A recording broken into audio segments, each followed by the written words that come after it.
Most people don't know Kapil like I do. I haven't known him for a long time. It's probably been like maybe 5 years since we started working together. And we've never broken away since. I have been with Kapil in almost everything, and he's been with me in almost everything as well. In fact, the first book that Kapil wrote, we wrote together. And the only reason we've been able to work for so many long years is because we never agree on things. And I think that has been a testament to our relationship. We never agree on things, but we always tend to find a middle ground. And that is the beauty of having to be with somebody like Kapil Gupta. He's a parallel entrepreneur. He's built multiple startups. He's been doing digital marketing since digital existed. Like Facebook came out in 2007, I think 2004. And he's been doing this since the past 20 years. He's now ventured into the space of mental health. But I think the idea for Kapil doing mental health stemmed maybe like 5 or 10 years ago. And it stems from his own life itself. Right? Kapil he didn't have all the resources in life to be where he's at today. And he's defeated poverty. He's defeated, social classism or whatever. He went to the US to do his studies. He worked there for 10 years. And all of that is not possible for somebody who used to live in a one-bedroom apartment with five of his family members who actually shared one washroom for more than 5 years.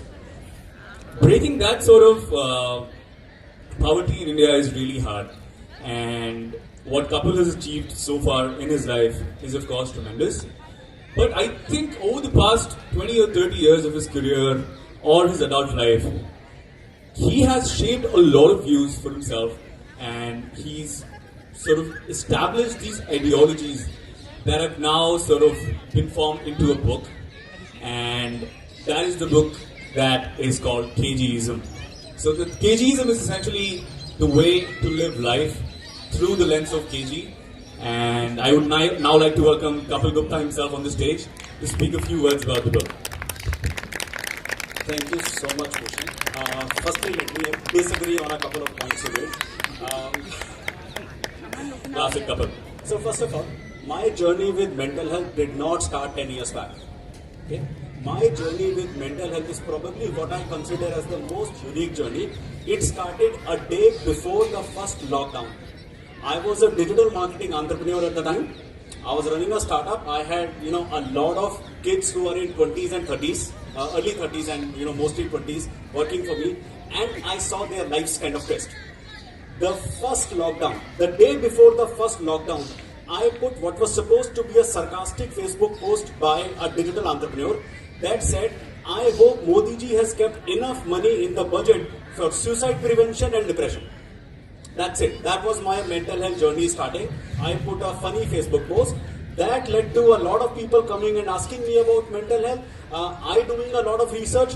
I spent literally the next year and a half looking at what was going on in the industry, figured out the gaps, and there came Soul. And it's what started off as partly my passion project is over a period of time starting to convert into a business, and probably one of the largest businesses I would ever build. So, back to you. Thank you so much for that, Kapil. I think a lot of you might be clueless right now. I didn't explain KGism that well, but partly because I don't practice it completely as well. But I think let's hear it from Kapil himself, right? Let's try to understand what KGism is about, and maybe some of you guys can sort of relate to it, or maybe not relate to it as well, and sort of try and understand a new way of living life. So Kapil, can you just, in a brief sort of like thingy, can you explain what KGism is? So let me first very simplistically say it, and then I will kind of give some references to it. KGism, simply put, is my way of living. Okay? And you would say my way of living, but that's, everybody has a way of living. What's so special about that? I've lived a rather unique life. As Bhushan mentioned, I was born in a house where there were 5 members of the family. We lived in one room and we shared a bathroom with 3 families. From there on, I lived a certain childhood. I used to be a sorry kid. I used to cry, I used to be bullied, all of that. And here I stand today. Okay? And I think people say personalities don't change. But I consider myself as a living proof of people and their personalities can change. I can literally have people come here who might even go to the extent of calling me a bully, though I won't agree with that. Anyway, I've lived life on my own terms. Okay, 100% on my own terms. For all the good and the bad of it, for all the evil and the happiness of it, for everything. And I very clearly claim every part of my life as my own. Every mistake made in my life as my own. Every accomplishment made in my life as my own. In fact, the first chapter on the book is called as Aham Brahmasmi. Which means, in my world, it means I am responsible for anything and everything that happens in my life. And for me, that has been the most liberating journey of life. So that's KGism, and there are a lot of very interesting tidbits. I'm sure Bhushan will mention a couple of them as he goes further.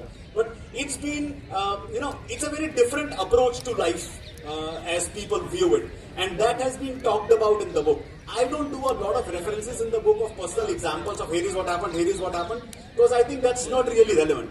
What is relevant is to kind of define the approach and really what it means in my life and what could it mean in other people's life.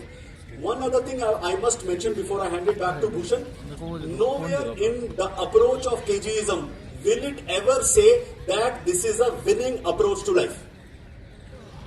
Everywhere you will see this is a winning approach to life for me. And I have always very sincerely believed my way of living is my way of living, none of your way of living. I would hate to tell anybody how to live their life. And I definitely don't let anybody tell me how to live my life. So, back to you. Thank you so much for that. I think that brings me to another thing. So some of you, you might be able to relate because I've struggled with this as well. Most people struggle with, like purpose in life. Guys, raise your hands if you struggle with that as well. Like you don't know what your next step is going to be, how your career is going to pan out in the next 5 years, or what is the purpose of life, right? I think that's an existential crisis I've had for the past many years. I still struggle with it. So, Kapil, what do you think, what does KGism has in store for people like that, for people like me, and multiple other people like that here, who might struggle with the same thing? So, let me start off with the basic in that. The first part of defining your purpose in life, is simply to take a step back and start looking at your life and say, here is where I want to take my next step. Here is where I want to be 5 years from now.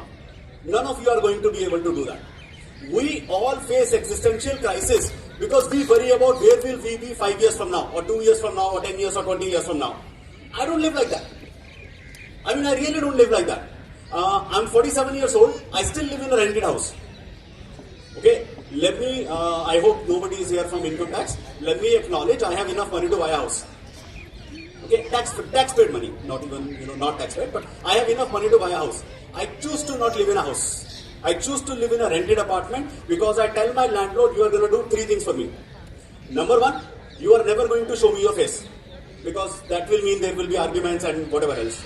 Number 2, you are going to take care of all the maintenance in the house because I have absolutely no patience for it. If a doorknob in my house breaks, you are going to get it fixed. Charge me for it if you want to, but you're going to get it fixed. Number 3, while I don't buy a house, I have a fascination.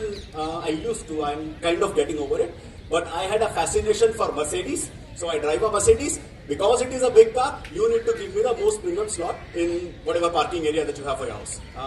And then there are many, many other areas. I live my life truly where I am today. I don't live it where I was 5 years back, and I certainly don't want to live it where I will be 5 years from now. I think that in itself takes care of your existential crisis, because you are looking at your life here and now, and you are defining it here and now. The book will detail it in a lot of manners in talking about what does it really mean. So for that, you will have to read the detailed book. That's superb. There's this story I remember about Kapil. He keeps telling it all the time because he forgets that he's told me many stories and now I remember all of them. So there's a story that he tells. he had a neighbor who he used to meet in the lift, right? And that neighbor would always tell him that, Kapilji, I always see you in the lift and you go to the office 6 a.m. in the morning, you come back at 10 p.m. and you're always bloody whistling in the lift here. How are you so happy? So I want to ask Kapil, what does happiness mean for you? Because Kapil is probably the happiest person I've seen in the entire world, and it doesn't seem to faze him somehow. And I've been trying to learn that. I cannot. I have my tight phases, but he doesn't. And he's been this happy since whenever I've known him. And just tell us the secret sauce and how can the dopamine-addled youth of today sort of learn from you and build a happy life for themselves as well. Sure. So 2 mantras for it. Number 1, if I can do something about it, why worry? Why not simply do it? And if I can't do something about it, why worry? I can't do anything about it. So for me, that becomes one extremely important part of how I look at things. I don't get hassled with it. I mean, today in the morning, when I left home, it started to rain. And my first thought when it started to rain was not, oh my God, what's going to happen to my literature festival? My first thought, and I'm not joking, my first thought in my head was, how will I make use of this rain to get some branding, some visibility, something for PVLF? That I think is an extremely important part that people miss out. They get worried, they get hassled. For every small, big, everything in their life, they have somebody to blame. They have something to, oh my God. I don't live like that. I'm very clear. If you can do something about it, why worry? If you can't, then why worry at all? Number 2, as I said, I started off in this, in this stage in my life as a sorry, poor kid. Okay, and I'm not saying poor in terms of just money. I'm saying poor in terms of my approach to life. Having faced all sorts of bullying, all sorts of everything that you would see. Whatever I lose now, I don't think I can end up there. And if I don't end up there, I progress somewhere in life. So it's that, it's that approach and that attitude of not really needing to accomplish anything. Accomplishing a lot. Okay, I haven't retired and there is no way in hell I will retire till I physically am not able to do anything.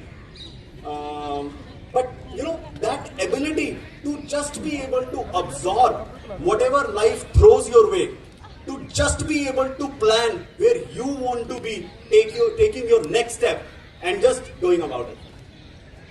That's great, that's great. Final few questions for Kapil. I think one of the things that I've known about him for the past many years is that he's very avid about equality. And we're standing here in Sundar Nursery where, I think a lot of people would like to call themselves liberal.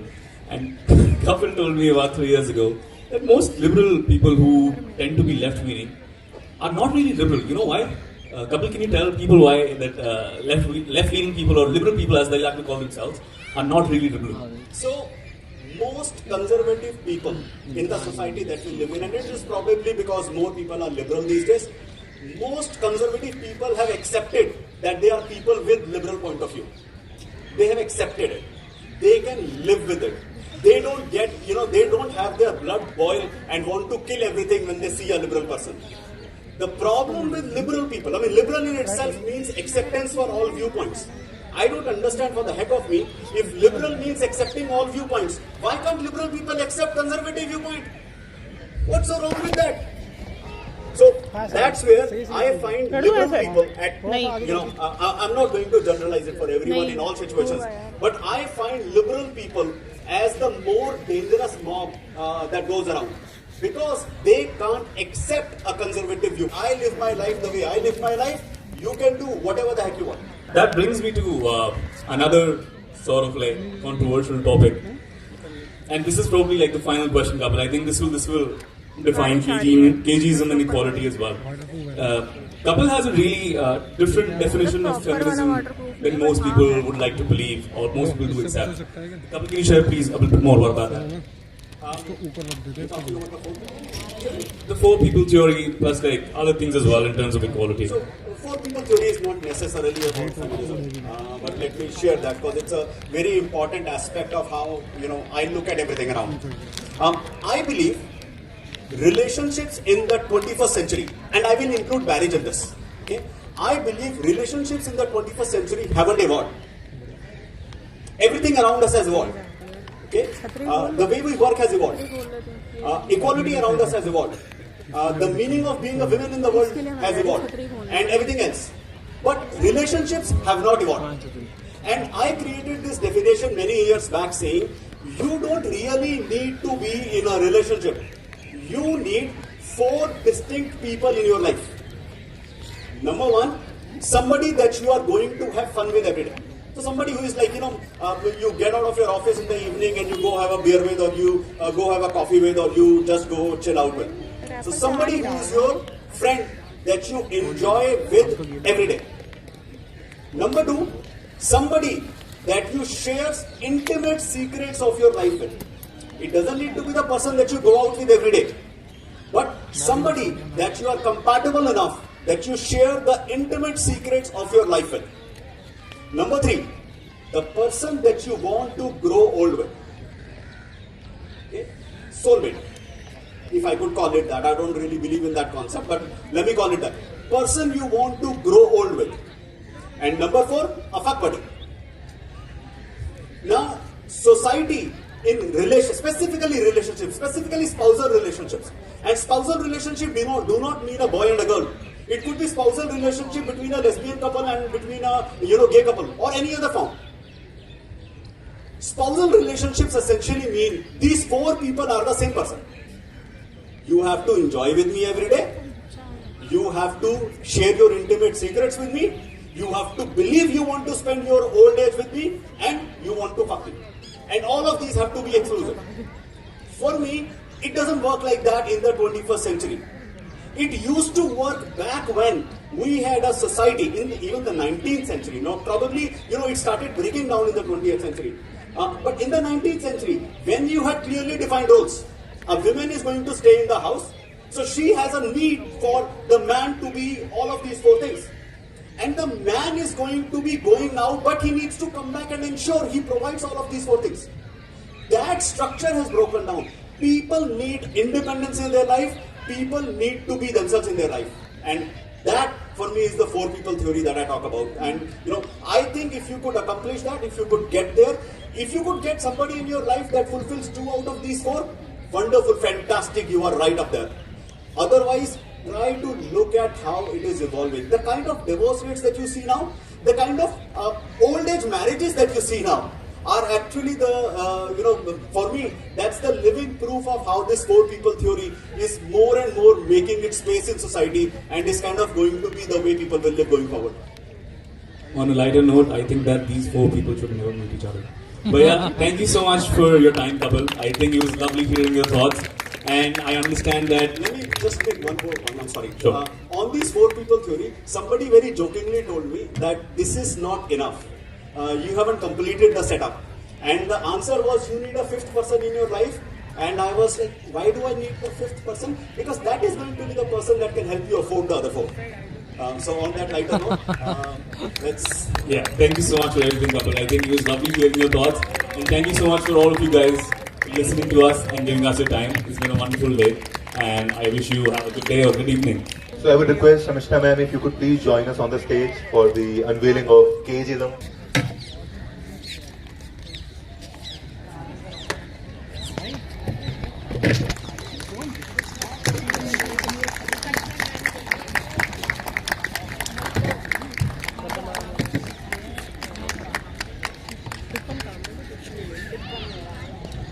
तो सब चल गए क्या sir करने वाला अंदर जाओ MBD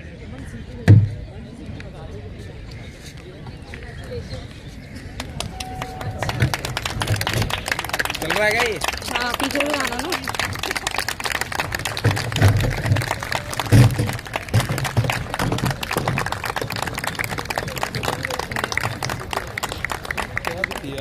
I just want to thank a few people for this particular book. While I do talk in my book about the fact that I don't really believe in sorries and thank yous, but I do want to specifically mention Prince Publications, the publisher of this book. They also published my first book, but this one they did in record time. Most people would have told me it's impossible to publish in the timeline that I wanted, but Pranav, I'm not going to mention that I arm twisted him to do this, but I'm just going to say that he was being very kind, very generous, and very nice to me, and he did it for me. And also some specific members of the team, Navita, who is sitting here, Kavya, who is sitting there, Shivam, I don't know where he is, but specific 3 people who helped me do a lot of thinking, a lot of kind of writing.